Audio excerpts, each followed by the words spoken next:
Hey everyone, it's Sarah and I am back to film another video. This is an update for my reading journal for the month of February. So let's dive in. First off, I have 8 books that I read this month, which was one more than I read in the month of January. I think most of the reason why I was able to read more this month is because I was on a cruise. So I had 4 books that I read or mostly read on the cruise, and yeah, that was really nice to have some time just to relax. I don't go on a lot of vacations where I just relax. I feel like whenever I am on like a land-based vacation, I always have to go, see all the things, and it was nice to have the cruise where you were forced to relax a little bit more. I read 3,334 pages in the month of February and 8 books, my favorite being The 100 Years of Lenny and Margot. Very cute novel, sad, but we'll get into that in just a bit. Then I have my February monthly, and this is just where I lay out when I started and when I finished a book. It's a little bit cluttered just because the boxes are a little bit bigger. I used some stickers that I had in my collection from Peanut Butter Taco, and I still like how it all turned out, but it definitely is a little bit busy. And then I still have my calendar over here that I track when I started and finished books as well. And I'll probably keep going with this even though it looks a little messy. I don't know if it's that functional for me. This one's a little bit easier, I guess, just because you don't have as many intersecting lines. And then we have my February bingo. This is my bingo for the Shelfie Chronicles for the month of February, and I did get 1 bingo. I wasn't reading a ton of books specifically for her bingo challenge. I ended up reading, I think these 2 were books that I had picked out specifically for the bingo, but otherwise it was just kind of mood reads or things that were on my list to read that had come up at the library or things like that. So then I have my habits. So I have when I read, whether it was a book or an audiobook. So I read almost every single day in February. It might have been every day, but I filled this in after the fact because I was gone so much in the month of February, and so I kind of was going off of memory. And then I didn't really use my note pages this month, mostly because I was gone so much. I just didn't really use my reading journal as I went. It just kind of got filled in at the end when I was done. So there's that. And then for part 2, I have where I track all of my books and challenges for the year. So first off, we have my Goodreads tracker. I'm up to 15 books for the year. No physical books so far, all audiobooks or Kindle books, but I think that'll change now that I'm not traveling as much. We just had 2 big vacations in January and February, which I think, led to me not bringing any physical books with. And then I have my monthly review, so just updated again with those numbers for February. And then getting into what books I read. The first one I read was The Iron Widow. This one was a science fiction recommendation from a friend. Definitely had a strong feminist theme throughout the book. And it was more or less that she is a girl that is sold to the army to be a concubine pilot, and they basically contribute their energy so that the pilots can pilot these big robot ships to fight off the other robots on this planet. And generally the concubine pilot dies, or a lot of times dies, even if she makes it through, some battles, because something to do with like the energy imbalance and the chi. And so definitely a totally different place and theme, and that science fiction you have to get into it. So science fiction isn't always my jam, but I did enjoy this one. I got a little lost in like the end, but it ended on a cliffhanger, so then that rejuvenated my interest in the book, and so I think I'll probably read the sequel when it comes out, I believe in August. But definitely interesting if you're looking for something a little bit different, and has a lot of Chinese themes in it as well as the feminist theme for, you know, why do girls have to do this, and the protagonist is a very strong female character, so you either like her or you don't. I felt like I didn't like her as the book went on a little bit, but like I said, we'll see where the sequel takes us. Then I have Witch Please. This one is a romance, so definitely on the lighter side. They're in a Midwest town, and she is a witch who repairs mechanical items, technology, that kind of a thing. And he is a baker. He's just a human. And they start to date and fall in love with each other, even though she's not really supposed to date a human. And, well, I mean, she's human too, but a mortal that's not a witch. And so there's a lot of kind of family drama where the grandma really wants her to date a witch, and her mom married a mortal. And so there's, just some cute little side plots, but I did enjoy that one. I gave that one 4 stars as well. And that one is a part of a series, so might read the other ones when the time comes. Then I have Ugly Love. This one was my first Colleen Hoover novel. I feel like everyone under the sun has read a Colleen Hoover novel, and so I finally got on the bandwagon and read this one. It was, there's 2 neighbors that start a physical relationship, and he doesn't want anything more from the relationship. She starts to fall for him, so it's kind of them figuring things out, or her trying to, squash her feelings, but it doesn't really work. So that one I gave 5 stars to. Really enjoyed it, and I'll probably read some more Colleen Hoover in the future. Next I have Dan Brown and Origin.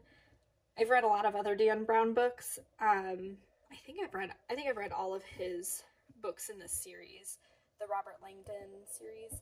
So the Da Vinci Code, Angels and Demons, and whatnot. And basically a scientist that's supposed to be revealing like the origin of life. Where did we all come from? Where are we going? Is murdered during his presentation, and they're trying to get his presentation uploaded or revealed because they think that's why he died, and they figure they don't want his science to die with him, or his research to die with him. So kind of an adventure, a little bit of a mystery, but and then definitely the history nods. Less so, I think, in this book than with some of his others, but there's still, some art history and stuff in there as well. Then I have The Lightning Thief. This is a book that I never got into when it first came out. I think it was a middle grade novel, and it was released, I think, when I was in high school, or, past kind of that being cool to read, I guess. And so I finally wanted to read it. I put an audiobook hold on it. I don't think I would read it as an audiobook again for the sequels. It kind of bored me a little bit. I think I would have read it a lot faster than the, 10 hours that the audiobook was. And sometimes it moved a little slow as an audiobook for me personally. But I still enjoyed it. I gave it 4 stars. I think that it was an interesting theme of the book. So basically, he is the son of a god and a mortal, and there's a summer camp where other demigods go, just because the world is cruel, or, you know, there's monsters and things like that that are trying to get them, you know, to kind of get back at the gods that they can't kill, I think. And so he goes on a quest because Zeus's lightning bolt is stolen, and yeah, he goes on a quest with two other people to recover it and kind of clear his dad's name. So interesting book. It's definitely a series, so I'll probably try to read the other ones, but like I said, I'll read them as a book, not an audiobook in the future. Then we have Finley Donovan is Killing It. These two books were ones that I just picked to fit the bingo prompts, and I ended up really enjoying both. So Finley Donovan is Killing It. She's a single mom, struggling, divorced, and basically she is trying to, she's an author, but she's really struggling with writing her next novel, and she's behind on her deadlines, and so she's talking to her publicist, or her person with the end to the books, at a Panera Bread, and she writes these like crime romance novels, and so some of the verbiage they use gives the person next to them the impression that she's a hit woman, and so the person next to her ends up slipping her a note saying, you know, I'll pay you all this money if you kill my husband, and so she ends up, you know, kind of getting in this like adventure, and yeah, it's an interesting book. Definitely a, you know, ordinary person put into some extraordinary circumstances, and I enjoyed it. It's definitely unbelievable at times, but I still thought it was fun. This one is another one in a series. I read a lot of like first books in a series this month, but I enjoyed it. I'll probably try to read some of the other ones in the future, just whenever I need to. And that one was on Kindle Unlimited, so that was nice as well. I think both of these were on Kindle Unlimited. So then the next one I have is going to be The 100 Years of Lenny and Margot. This was my top book for this month. I thought this one was just fantastic. Definitely a tearjerker, so be prepared. I was like bawling on the plane when I was finishing it, but I had to keep reading it, so I just kept going.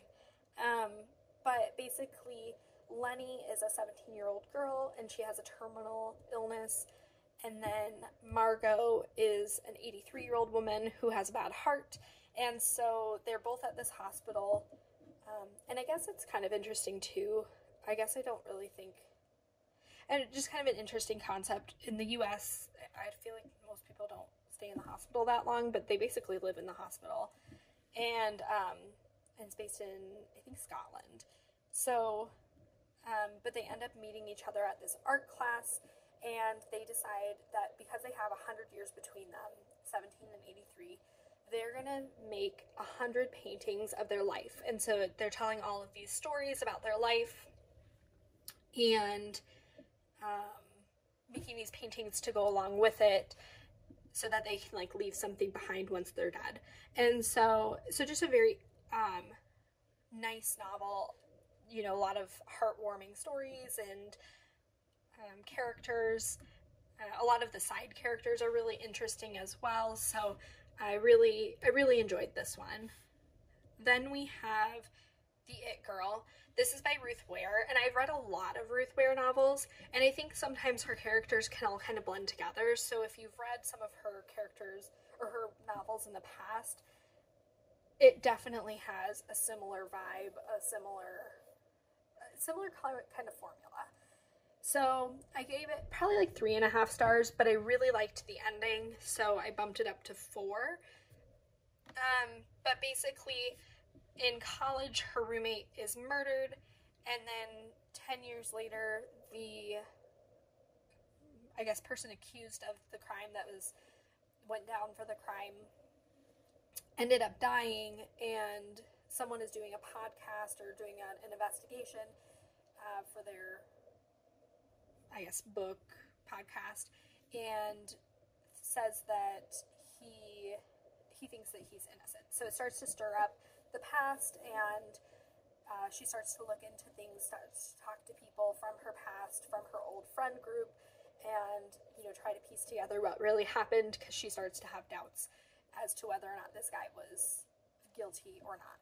So, yeah, definitely in the thriller, you know, what's going to happen next.